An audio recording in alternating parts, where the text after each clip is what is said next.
गुरुब्रह्मा गुरुविष्णुं गुरुदेवो महेश्वरः गुरुसाक्षात् परब्रह्म तस्मै श्रीगुरवे नमः। श्रीमद्राजाधिराज महाराज राजयोगींद्र चंद्र अचल गुरु सार्वभौम श्री पूर्णानंद ब्रह्मानंदार्य सद्गुरुभ्यो नमो नमः। మా గురుగారైన శ్రీ పూర్ణానంద బ్రహ్మానంద స్వామి గారు మానవ జన్మ శ్రేష్టత్వం గురించి వివరణ ఇస్తున్నారు. జై గురుదేవ. శరీరం నుంచి సశరీరం లేకొచ్చాడు, నిర్మలంగా ఉన్నాడు. చూడు ఎంత శ్రేష్టత్వం పొందాడు. జపము లేదు, పూజలు లేదు, యజ్ఞయాగాది క్రతువులు లేదు, నమాజు లేదు, ప్రార్థన లేదు, ఏమీ లేదు. తానుగా ఒక్కనిగా ఉన్నాడు. ఇట్లా ఒక్క మానవుడు తప్ప ఈ సృష్టిలో ఏది ఉండలేదు. అందుకే మానవ జన్మ అన్ని జీవుల కంటే శ్రేష్టమైనది.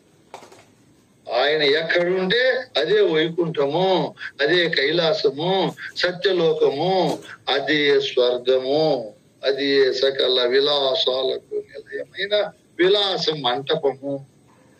దానికంటే గొప్పది లేదు నాయనా. మనం గురు సన్నిధానంలో ఉపదేశం తీసుకునేప్పుడు చెప్తాడు గురువు ఇవన్నీ. ఇదిగో నీ స్వరూపం అని చూపిస్తాడు. అప్పుడు వాడికి అర్థమైపోతుంది, నేను చనిపోనిచ్చి కాదురా, ఇప్పుడే కైలాసంలో ఉండ, ఇప్పుడే వైకుంఠంలో ఉండ, ఇప్పుడే సత్యలోకంలో ఉండ, దేవలోకంలో ఉన్నానని మనిషికి అర్థమైపోయే నిర్మల స్థితి కలుగుతా. చూడు, శరీరధారిగా ఉండేవాడు సశరీరిగా మారచ్చు, సశరీరిగా ఉండేవాడు అశరీరిగా మానచ్చు. ఒక్క మానవుడే ఈ సృష్టిలో ఈ పరిపూర్ణ బోధన తెలుసుకుని అన్ని ముక్తులకు చివరి ముక్తి అయిన తత్వాన్ని పొందుతాడే. ఇట్లా శ్రేష్టత్వాన్ని పొందే ఒక అవకాశం మానవుడికి ఉంది.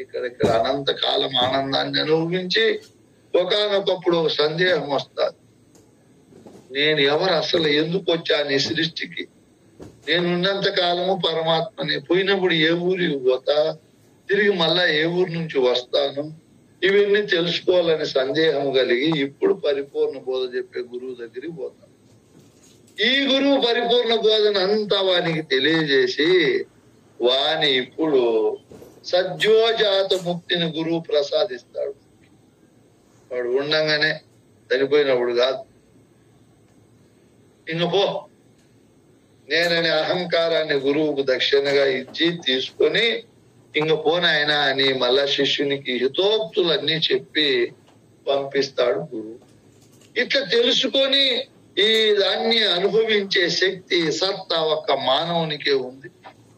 కాబట్టి మానవుడే ఈ సృష్టిలో శ్రేష్ఠుడు.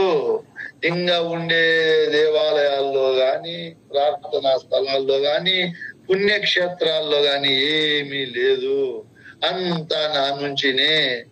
ఎరుకతో వచ్చిన విశ్వము ఎరుకతో జును కాని నిల్వదు, ఈ బయలైతే ఎరుకతో రాదు, ఎరుకతో పోదు, ఎరుక తనందేమీ లేదు, ఇది నిశ్చయమౌరా. ఏమి కందార్థాలు ఈ కందార్థాలు, నిశ్చయమైన మాటలు చెప్తున్నా.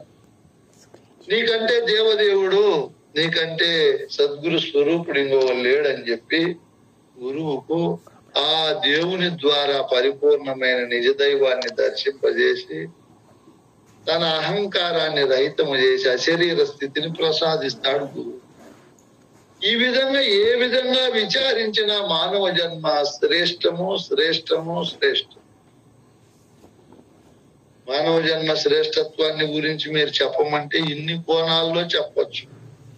అట్లా చెప్పాలని కోరుకుంటూ సమయం చాలా దగ్గరికి వచ్చింది. మనం 7:30కే ముగించాల. కాబట్టి ఏది ఏమైనా మానవుడు ఈ శరీరము, ఇంద్రియాలను, ప్రపంచ భ్రాంతులను, ప్రపంచ విషయ వస్తు లంపటలను త్యజించి వాటిపైన ఏమాత్రం ఆశ లేకుండా అన్ని కాలాలలో బ్రాహ్మీ స్థితిలో ఇంకా ముందుకు పోయి అశరీర స్థితిలో ఉండే చక్కటి అవకాశం ఒక్క మానవునికి ఉంది. కాబట్టి మానవ జన్మ శ్రేష్టత్వము శ్రేష్టత్వం గొప్పది. ఇంత గొప్ప స్థానానికి వచ్చి మనం కూడా గొప్ప గొప్ప పనులు చేసి లోకాభివృద్ధికి, లోక కళ్యాణానికి మన వంతు ఉడతా భక్తితో ఏదో ఒకటి చేసి శరీరాన్ని మనం చాలించాలి. ఇట్లా ఏ కోణములో చూసినా మానవుడు శ్రేష్ఠుడు. మనం ఆ శ్రేష్టత్వాన్ని నిలుపుకొని ముందుకు తీసుకొని పోవాలని కోరుకుంటూ, ఇంకా చెప్పచ్చు దీని గురించి ఎంతైనా చెప్పచ్చు, మీకు రుచి పుట్టించచ్చు, మనకి ఇంకా సమయం దగ్గరుంది. ఈ విధంగా మానవుడు తన మొట్టమొదట అంతఃకరణాన్ని పరిశుద్ధిగా మార్చుకొని తాను తరువాత అతాతో బ్రహ్మ జిజ్ఞాస, ఇప్పుడు బ్రహ్మ జిజ్ఞాస, బ్రహ్మ తత్వాన్ని తెలుసుకోవాలనే కోరిక కలిగి ముందుకు పోవాలి. ఈ విధంగా మానవుడు బ్రహ్మ విదురుడు, బ్రహ్మ విద్వరుడు, బ్రహ్మ విద్వరీయుడు, బ్రహ్మ విద్వరిష్ఠుడు, శరీరుడు, సశరీరుడు, అశరీరుడు, ఇట్లా అనేక తరగతులు దాటి ఉత్తమోత్తమైన ఈ సృష్టిలో ఎవరూ అనుభవించని ఫలాలను ఒక మానవుడే అనుభవిస్తాడు. కాబట్టి మానవ జన్మ శ్రేష్ఠుని లేకల్లా శ్రేష్టం. ఇది విషయము. ఇప్పుడు ఎవరైనా చెప్తారేమో, చెప్పండి అమ్మా.